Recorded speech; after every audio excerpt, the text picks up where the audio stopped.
जय हिंद दोस्तों, स्वागत है आप सबका शार्प स्टेपर कम्युनिटी में।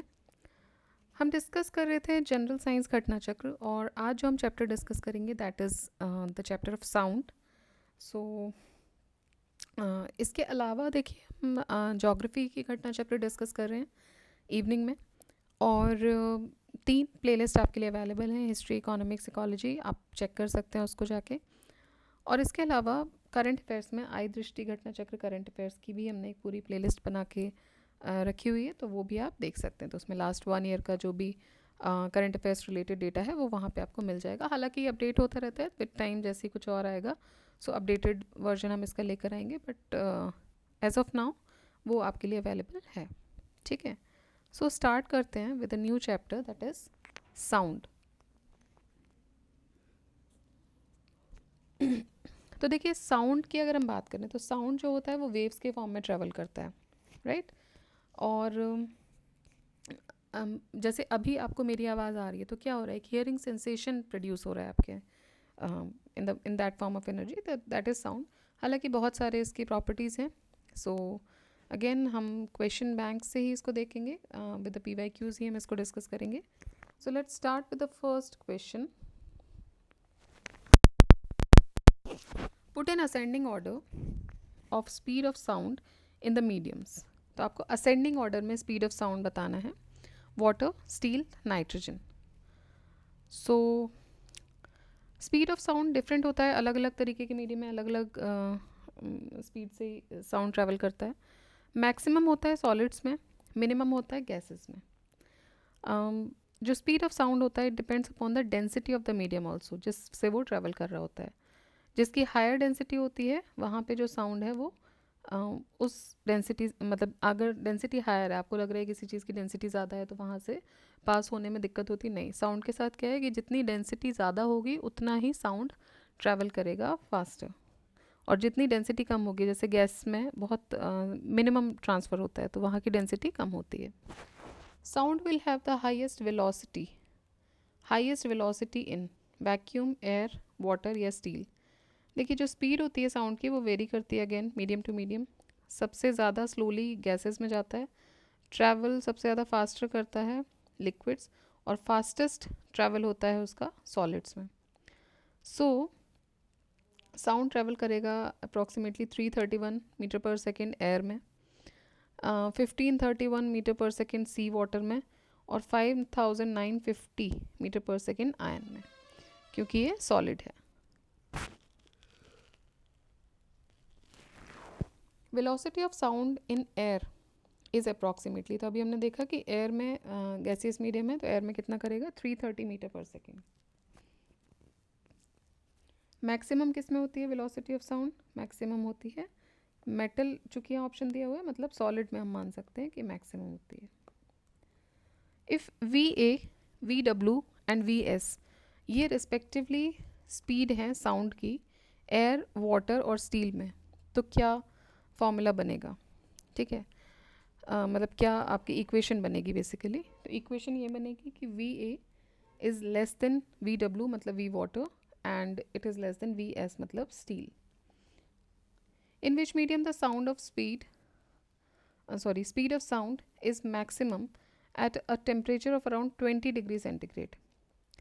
तो देखिए, जो स्पीड होती है साउंड की वो इलास्टिसिटी और डेंसिटी पे डिपेंड करती है जहाँ से वो ट्रैवल कर रहा है। जितनी इलास्टिसिटी और डेंसिटी ज़्यादा होगी उतना ही ज़्यादा साउंड ट्रांसफ़र मतलब फास्ट करेगा। एट टेम्परेचर ऑफ 20 डिग्री जो साउंड होता है स्पीड का वो मैक्सिमम होता है आयन में। ठीक है, तो 20 डिग्री पे जो साउंड होता है वो मैक्सिमम होता है। Sound waves can travel in vacuum, can travel only in solid, can travel only in gases, can travel both in solid and gaseous medium. तो देखिए, दोनों में कर सकता है, तीनों में इनफैक्ट कर सकता है, लिक्विड में भी कर सकता है, बट सबसे ज़्यादा जो फास्ट करेगा वो किस में करेगा, सॉलिड में। So it needs to travel through a medium such as solid, liquid or gas, and the sound waves travel through each of these mediums by vibrating the molecule in the matter. Molecules in solids, they are packed very tightly, but in liquids they are not packed as tightly as solid, and gases बहुत loosely packed होते हैं। जो spacing होता है molecules का, it enable the sound to travel much faster through solid than gases. So sound waves जो होती हैं वो सॉलिड में ट्रैवल कर सकती हैं, देन लिक्विड में, और फिर गैसेस मीडियम में. Next is sound waves travel fastest in. तो फास्टेस्ट ट्रैवल करते हैं सॉलिड्स में. मैकेनिकल वेव होती है साउंड, और उसको एक मटेरियल होता है, चाहिए होता है, जैसे कि एयर, वाटर, सील एट्सेट्रा, इसने प्रोपिगेशन के लिए. वैक्यूम के थ्रू वो ट्रैवल नहीं कर सकता. जो स्पीड होती है साउंड की वो अलग होती है, अलग मीडियम में. मैक्सिमम होती है सॉलिड में, मिनिमम होती है गैस में. In which of the following option sound may not be across और ट्रैवल. तो वैक्यूम में ट्रैवल नहीं कर सकता. Sound waves do not travel in vacuum. Walls of the hall built for music concert should amplify the sound, transmit the sound, reflect the sound और absorb the sound. तो absorb करने चाहिए. ठीक है. म्यूज़िक कॉन्सर्ट वगैरह के लिए, या फिर आप एक सिंपल सा एग्जांपल ले लीजिए. आप मूवी देखने जाते हैं तो उसकी वॉल्स को आप देख लीजिएगा, एब्जॉर्बर्स होते हैं. जो ऑनलाइन क्लासेस ली जाती हैं टीचर्स के द्वारा, या किसी भी इंस्टीट्यूट में आप देखेंगे तो वहाँ पर एब्जॉर्बर्स लगे होते हैं. तो बेसिकली एब्जॉर्ब करना होता है. जो वॉल्स होती हैं हॉल की, build for the music concert, they should absorb the sound. Most of the solid walls reflect the sound. If the walls of the concert hall reflect the sound, तो audience क्या होंगे, एको sound सुनाई देगी audience को. इसको avoid करने के लिए सॉफ्ट सरफेस वॉल्स बनानी पड़ती हैं. To hear a clear echo, minimum distance between the reflecting surface and the observer should be, so it should be was 16.5 meters. ठीक है. So to hear a clear echo, minimum distance जो होता है reflecting surface और observer के बीच में, it should B 16.5 metres. तो देखिए रिपीटेशन जो होता है साउंड का, which is produce due to the reflection from a large surface like wall, hill और माउंटेन, उसको बोला जाता है echo. That is specifically known as echo. तो आप कंसिडर कीजिए कि कोई ऑब्जर्वर है और वो एक साउंड प्रोड्यूस कर रहे हैं और वो रिफ्लेक्ट हो रही है किसी ऑब्स्टिकल से टकरा के. सो जो साउंड ट्रैवल हो रहा है towards the observer and the observer hear the sound again. तो मान के चलते हैं कि डी जो है that is the distance between the observer and the obstacle. V उसकी वेलोसिटी है साउंड की, और टी है टाइम जितना उस साउंड ने लिया है वापस आने में. सो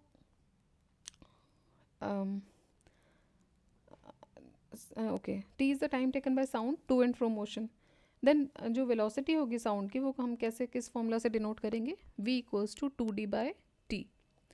सो substituting t is equals to 1/10 second. और ये जो होता है मिनिमम टाइम होता है which is required to distinguish between the two sounds. So here the v is the velocity of sound, जो कि हो जाएगी 330 मीटर पर second at 20 degree centigrade temperature. तो आप फॉर्मूला रख दो, डी को उधर कर दो, vt/2 आ जाएगा, राइट. और 330 आपका वेलोसिटी है इंटू 1/10, क्योंकि आप सब्सटीट्यूट कर रहे हो उसको.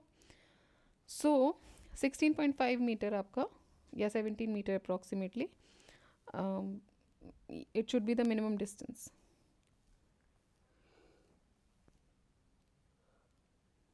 ठीक है. तो सिंपल सा एक फॉर्मूला है, v इक्वल्स टू 2d/t. इतना आप याद रखो. 2d क्योंकि एक बार एक डिस्टेंस ट्रैवल कर रहा है वही वापस आ रहा है, आप एक ही तरफ नहीं जा रहे हो ना, टू एंड फ्रो मोशन हो रहा है इसलिए. How much should minimum distance be between the source of sound and reflecting surface so that echo can be heard clearly. So that should be, अभी हमने ऊपर ही सॉल्व किया, वो होगा 17 meter. One important characteristic of sound is pitch, जो कि depend करती है किस पर. अब देखिए पिच क्या होती है. When you listening to me, अगर मेरी आवाज़ बहुत ज़्यादा तीखापन लेके आई है, that means I have a high pitch. हम नॉर्मल लेमैन लैंग्वेज की बात कर रहे हैं कि बहुत, तो वो एक टाइम के बाद वो चुभने लगती है आपके कानों को. ठीक है. और अगर उसकी फ्रिक्वेंसी इसकी साउंड की मेरे सही है तो वो नॉर्मल रहेगी, तो वो बेसिकली आपको क्लियर सुनाई देगा. अगर बहुत ही कम है तो आपको सुनाई नहीं देगा, बहुत कम सुनाई देगा, आपको बार बार पूछना पड़ेगा कि भाई क्या बोला है. तो दिस इज़ बेसिकली पिच, ये आपको पता ही है. ठीक है. तो जो पिच होती है आपकी साउंड की, आपकी वॉल्यूम की जो पिच है, वो किस पे डिपेंड करती है, वो फ्रिक्वेंसी पे डिपेंड करती है. So sensation of frequency is commonly refer to as pitch of the sound. High pitch sound corresponds to a high frequency sound wave. Low pitch sound currents corresponds to a low frequency sound wave. High pitch का मतलब होता है बहुत ही ज़्यादा rapid oscillation हो रहे हैं, और लो पिच का मतलब होता है it corresponds to slower oscillations. Two astronauts can not hear each other on the moon surface. क्यों? क्योंकि देखिए अभी हमने देखा कि सबसे कम किस में ट्रैवल करता है, एयर में. मीडियम चाहिए उसको, अब वहाँ तो कोई मीडियम ही नहीं है ना, क्योंकि एटमॉस्फेयर ही नहीं है मून पे. तो जब मीडियम नहीं है तो ट्रैवल कैसे करेगा, ट्रांसवर्स वेव है, इसलिए वहाँ पे एक दूसरे की बात सुनाई नहीं देती है. बोलते रहो, आप बगल में खड़े होकर बोल रहे हो तो भी सुनाई नहीं दे रहा है, क्योंकि there is no medium to travel. Right, आपने अपना काम कर दिया बोलने का, लेकिन उसको जो आपकी आवाज़ है, मेरी आवाज़ आप तक पहुँच रही है. चलो अभी तो हम we are using many waves and everything, internet का इस्तेमाल करें, बट इमेजिन आपके बगल में, इमेजिन क्यों करना है, पूरे दिन ही आप सुन रहे हो, कोई आपके बगल में बोल रहा है, आपको क्यों सुनाई दे रहा है? Because you are standing in any sort of atmosphere और मीडियम. ठीक है, so there is no atmosphere on the moon, इसलिए एक दूसरे की बात सुनाई नहीं देती है. तो अच्छी बात है, लोग वहाँ पे प्लॉटिंग कर रहे हैं, घर ले लेंगे, आपस में क्या चल रहा है किसी को कुछ सुनाई नहीं देगा, और शायद वहाँ की दुनिया थोड़ी शांति प्रिय हो जाएगी, है ना.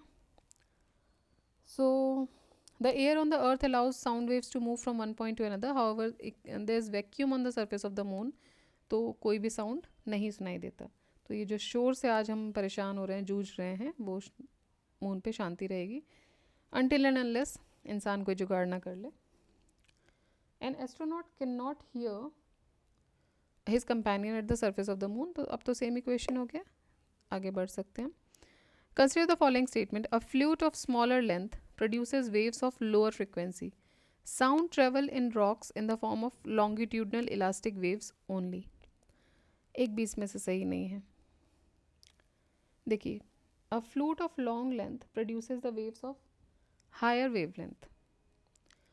So, thus a flute of smaller wavelength produces the waves of higher frequency. Therefore, statement 1 जो है वो correct नहीं है.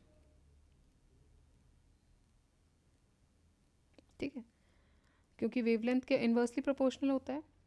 Sound is transmitted through gases, plasma and liquids as longitudinal waves.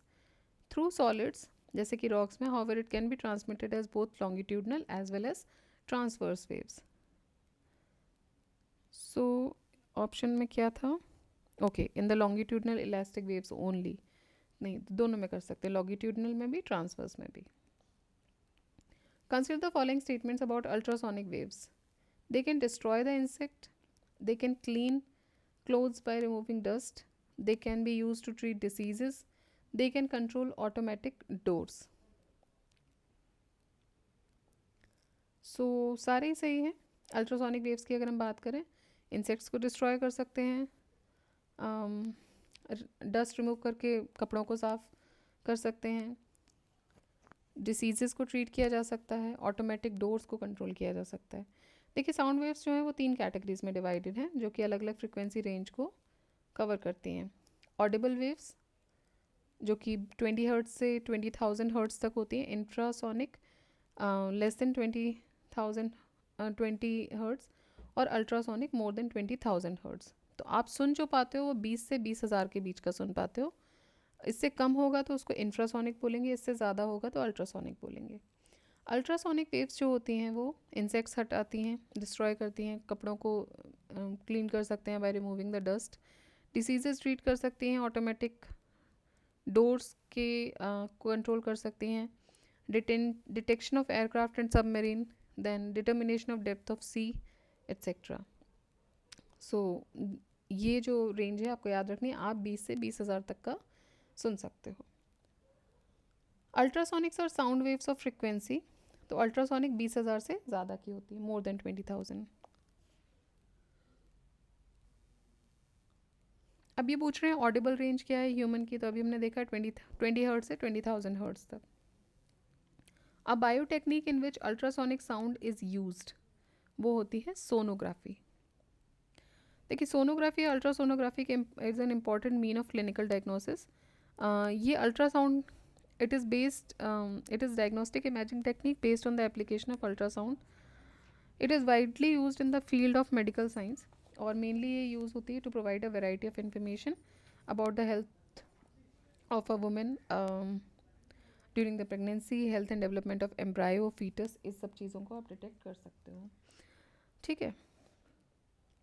Next is bats can fly during dark nights and also prey. Prey मतलब शिकार कर सकते हैं. ठीक है. PREY जो होता है वो शिकार के लिए होता है. So this is because the pupil of their eyes is large, their night vision is very good, every bird can do this, they produce ultrasonic waves and they are guided by them. तो ये main reason होता है. जो bats होते हैं वो dark nights में उड़ सकते हैं, अपने शिकार भी कर सकते हैं क्योंकि वो अल्ट्रासोनिक वेव्स प्रोड्यूस करते हैं और उनके द्वारा ही वो गाइडेड होते हैं. Bats are a fascinating group of animals. They are one of the few mammals जो कि अल्ट्रासोनिक साउंड यूज़ करते हैं to navigate. As they fly make an ultrasonic shouting sound. The returning echoes give the bats information about anything that is ahead of them, including the speed and size of an insect, which way it is going. This system of finding the prey is known as echolocation, locating things by their echoes. Consider the following statement. The heart vibrates at infrasonic. Infrasonic क्या होता है? Less than 20 hertz. Speed of the sound is more in gas than in liquid and solid. ये तो गलत हो जाएगा. Mach number is used to describe the speed of the sound. Ultrasonic sound has frequency more than 20,000 hertz. So इसमें से अगर आप देखें तो सही कौन सा रहेगा? सेकंड छोड़ के बाकी सारे सही हैं. हार्ट वाइब्रेट करता है इंफ्रासोनिक साउंड पे. आप उसको स्टेथोस्कोप की मदद से सुन सकते हो. ठीक है. अदरवाइज़ अगर वो 20 से ज़्यादा होता तो हम उसको नॉर्मली भी सुन लेते, चलते फिरते आवाज़ कर रहा है हार्ट. अपार्ट फ्रॉम मूवीज़ वो आप छोड़ दीजिए, वहाँ कभी भी आपको सुनाई दे सकता है, बट नॉर्मल लाइफ में आप नहीं सुन सकते बिकॉज वो इंफ्रासोनिक साउंड क्रिएट करता है. Speed of sound in solid maximum होती है. मैक नंबर क्या होता है? It is a quantity that defines how quickly an object travels with respect to the sound speed of the sound. It is simply the ratio of an object velocity divided by the speed of the sound at the altitude a. It is a name given to sound waves that have frequencies greater than 20,000 hertz. In stethoscope, the sound of patient's heartbeat reaches the doctor's ears by multiple diffraction of sound, multiple reflection of sound, polarisation of sound या multiple refraction of sound. देखिए multiple reflection of sound की वजह से होता है. Stethoscope जो होते हैं they work by the principle of multiple reflection of sound. जब कोई भी डॉक्टर स्टेथोस्कोप मतलब रखता है डायफ्राम पे on the patient's chest, sound waves travel करती हैं through the patient's body and they causes the flat surface of the diaphragm to vibrate. And because of this vibrating, which is object which is attached to a tube, the sound waves are channeled in a specific direction. Each wave bounces or reflects off inside the walls of the rubber tube, a process called multiple reflection. और इस तरीके से जो wave होती है in succession, it reaches the ear tips or the rubber nerves on the end of the device और finally आपको सुनाई देता है वो. फाइनली वो आपके ईयर ड्रम्स तक पहुंचता है. Which of the following is the effect of the flight of supersonic jet? तो depletion in the ozone layer, it is the effect of flight of supersonic jet. Jet machine क्या होता है? Jet engine क्या होता है? It is a machine for it is a machine for turning fuel into thrust. Thrust जो होता है वो प्रोड्यूस होता है एक्शन और रिएक्शन से, जिसको Newton third law of motion पे डिपेंड करता है. ये हमने ऑलरेडी पढ़ा हुआ है. अब जो फोर्स है मतलब कि जो एक्शन है of the exhaust gases pushing backward produces an equal and opposite force और रिएक्शन जिसको आप बोलते हो thrust, that powers the vehicle forward. And those jet planes which are able to fly faster than the speed of the sound, इनको आप बोलते हो supersonic jet planes. Jet engines are responsible for the depletion of ozone flying at stratosphere height. ये emit करते हैं nitrogen oxide which has the potential to destroys significant quantities of ozone in the stratosphere. ठीक है. So जो flight होती है supersonic jets की, वो बेसिकली क्या करती है, डिप्लीशन करती है ओजोन लेयर में. असर्शन है, a jet aircraft moving at Mach number equal to 1 travels faster at an altitude of 15 km while moving at Mach number equal to 1 near the sea level. Reason है इसका, the velocity of sound depends on the temperature of the sound surrounding medium. ठीक है. तो देखिए first जो है, a jet aircraft moving at a Mach number equal to 1, it travels faster at an altitude of 15 km while moving at Mach number equal to 1 near the sea level. ये गलत है. Speed of supersonic bodies, it is indicated by Mach number. अब ये जो Mach number होता है किसी भी एयरप्लेन का, it is the ratio of the speed of body to the speed of the sound. इसका रेशो होता है किसी भी पर्टिकुलर मीडियम की आप बात करो. यूजुअली हम बात करते हैं एटमॉस्फेयर ऑफ द अर्थ की. As we know that the speed of the sound increases with increase in temperature, the speed of sound at higher altitude decreases due to decrease in temperature. ठीक है, क्योंकि speed of sound increase होती है temperature increase होने के साथ. So higher altitudes पे क्या हो रहा है, speed of sound higher altitude पे डिक्रीज होती है because of the decrease in temperature. तो स्टेटमेंट 1 तो यहाँ से गलत हो जाता है. अब अगर हम बात करें सेकेंड स्टेटमेंट की, तो वेलोसिटी जो होती है साउंड की, साउंड वेव की, which is travelling through air, वो वेरी नहीं करती है विद द एयर प्रेशर, वो डिपेंड करती है टेम्परेचर पे एयर के. तो सेकेंड स्टेटमेंट हो जाता है सही. Alright. Decibel is use to measure. Decibel क्या मेजर करता है, तो डेसिबल मेजर करता है the sound in the atmosphere. Decibel unit is use to measure sound intensity. Again intensity of sound same question ही है. What is the decibel level of sound produced by two persons in conversation. जब दो लोग आपस में बात कर रहे हो तो डेसिबल लेवल क्या प्रोड्यूस होता है, तो वो जो देखिए ये प्रोड्यूस होता है 30 डेसिबल्स तक. अगर आप विस्पर कर रहे हो, खुसफुसा के बात कर रहे हो, तो 15 से 20 डेसिबल होता है. नॉर्मल कॉन्वर्जेशन कर रहे हो, नॉर्मल आपकी पिच है 30 से 60 के बीच में हो सकता है. जब आप गुस्से में किसी पे चिल्लाते हो झल्लाते हो, एंगर कॉन्वर्जेशंस होती हैं, तो वो 70 से 80 तक पहुंचती हैं. ट्रक या मोटरसाइकिल की इंटेंसिटी की बात करें तो ये 90 से 95 तक होती हैं. इंस्ट्रूमेंट फैक्ट्री ये 100 से 110 की स्पीड इंटेंसिटी प्रोवाइड करती हैं. और जेट प्लेन्स ये 140 से 150 करते हैं. ठीक है. A noise level of 100 decibel would correspond to. 100 decibel है मतलब कि किसी मशीन शॉप से आपको आवाज़ आ रही है उतनी मतलब ऑडिबिलिटी जो है आपकी उस लेवल तक की रहेगी. Which of the following represent the decibel level of rustling of tree leaves in normal circumstances. तो वो आपको 20 डेसिबल ही रहेगी नॉर्मल. ठीक है, कि जो हवाओं के साथ जो पत्तों की आवाज़ आती है, पत्तों के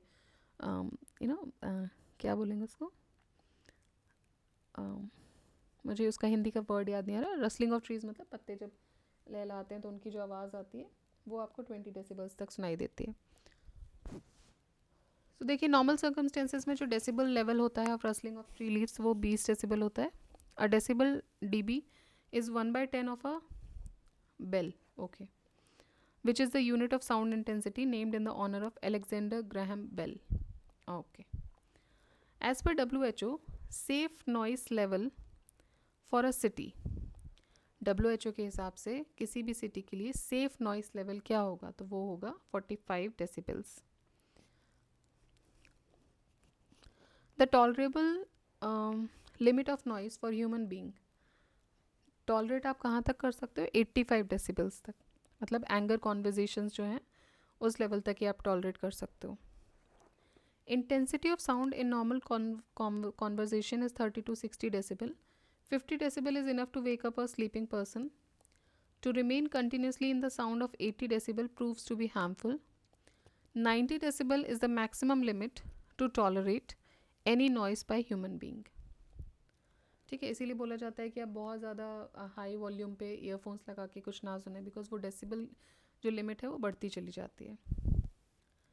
sound above what level in decibels is considered hazards noise pollution. तो वो होता है 80 डेसिबल से ऊपर अगर आप कंटिन्यूसली उसमें हो तो उसको हजार्डस नॉइज़ पोल्यूशन बोला जाता है। So sound above 80 decibels is considered hazards noise pollution. Continued exposure to high levels of noise results in fatigue, hearing loss, or even total loss of hearing, changes in blood circulation, changes in breathing patterns, etc. तो आप ये मत समझिए कि सिर्फ कान खराब होंगे, बहुत सारी चीज़ें उससे जुड़ी हुई होती हैं। लॉस ऑफ हियरिंग तो पहली चीज़ है ही, आपका ब्लड सर्कुलेशन में भी चेंजेस आ सकते हैं, ब्रीदिंग पैटर्न्स भी चेंज हो सकते हैं। ठीक है। Which of the following units is used for measurement of noise pollution? तो इसके लिए डेसिबल का यूज़ करते हैं। The optimum sound level for human being is, optimum sound level है 60। It is appropriate for human ear. The sound higher than 80 decibel, इससे आपकी जो ईयर सेल्स हैं वो डैमेज हो सकती हैं। Loudness of sound is measured in terms of, तो लाउडनेस होती है मेजर एम्पलीट्यूड से। A sound wave's amplitude is the change in the pressure as the sound waves passes by. If you decrease the amplitude, you are making the sound softer. The amplitude of a wave is related to the amount of energy it carries. A high amplitude wave carries a large amount of energy. जिसकी amplitude ज़्यादा होगी वो ज़्यादा energy लेके जाएगा. Low amplitude wave carries a small amount of energy.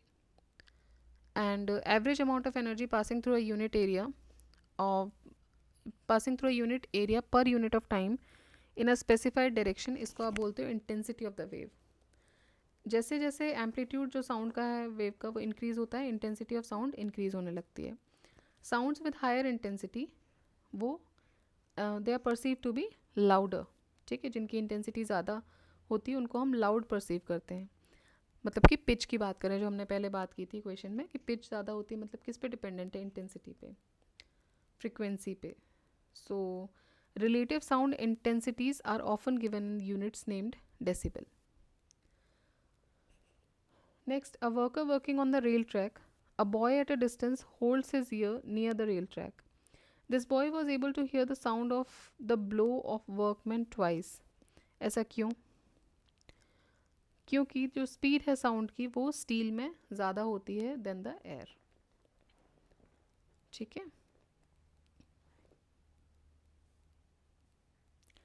Which of the following statement is are true in relation to the sound wave? Speed से statement 1 बोल रहा है कि जो स्पीड ऑफ साउंड है it decreases when we go from solid to gaseous state. So speed of sound decrease होता है when we go from solid to gaseous state. बिल्कुल सही है। In any medium as we decrease the temperature the speed of sound increases. Speed of sound is less in aluminium medium than in glass medium. ठीक है, तो ये तो गलत हो गया। एल्यूमिनियम मीडियम में या मेटल में ज़्यादा मतलब ट्रैवल करती है। और ऊपर बोल रहे हैं in any medium as we decrease the temperature speed of sound increases. तो देखिए जो स्पीड होती है साउंड की वो डिपेंड करती है on the nature of the medium जिससे वो पास हो रही है। मैक्सिमम होती है सॉलिड्स में, मिनिमम होती है गैसेस में। ये हम ऑलरेडी बहुत बार डिस्कस कर लिया है, अब हमने याद हो चुका है। स्पीड ऑफ साउंड लेस होती है in glass medium than in aluminium medium. ठीक है, मेटल में ज़्यादा होती है। Intensity in temperature results to increase in the speed of sound in any medium. इसीलिए स्टेटमेंट 1 जो है वो पूरी तरह करेक्ट है। When a sound wave goes from one medium to another the quantity that remains unchanged is. जब एक medium से दूसरे मीडियम में साउंड वेव ट्रैवल करती है तो कौन सी ऐसी क्वांटिटी है जो चेंज नहीं होती है? वो होती है frequency. So when a sound wave goes from one medium to another its frequency usually remains the same, क्योंकि it is like a driven oscillation and maintains the frequency of the original source. While its speed and wavelength are changed, the amplitude of sound is also changed as it decreases with distance from its source. When the same tone is played on a sitar and a flute, the sound produced can be distinguished from each other because of, so it is because of the difference in quality only. ठीक है, तो ये बोल रहे हैं कि जब same tone पे is played on sitar and flute, so basically जो साउंड प्रोड्यूस होगा उसको आप डिस्टिंग्विश कर सकते हो एक दूसरे से. क्यों कर सकते हो? क्योंकि अब because of the difference in the quality. ठीक है, तो दोनों की जो क्वालिटी होगी वो अलग होगी. देखिए, जो म्यूजिकल साउंड होते हैं वो एक दूसरे से डिफर करते हैं with respect to the following 3 characteristics. एक तो लाउडनेस, दूसरा पिच, और तीसरा क्वालिटी. क्वालिटी या टिम्बर जो है, it is that characteristic of musical sound जो कि इनेबल करता है to distinguish between the sound even if they have the same pitch and loudness. All right.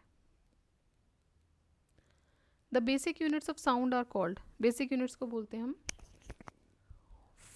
phonemes. It is the basic unit of sound, phonology. It is the smallest unit of sound that may cause a change of meaning within a language, but that does not have meaning by itself. ठीक है.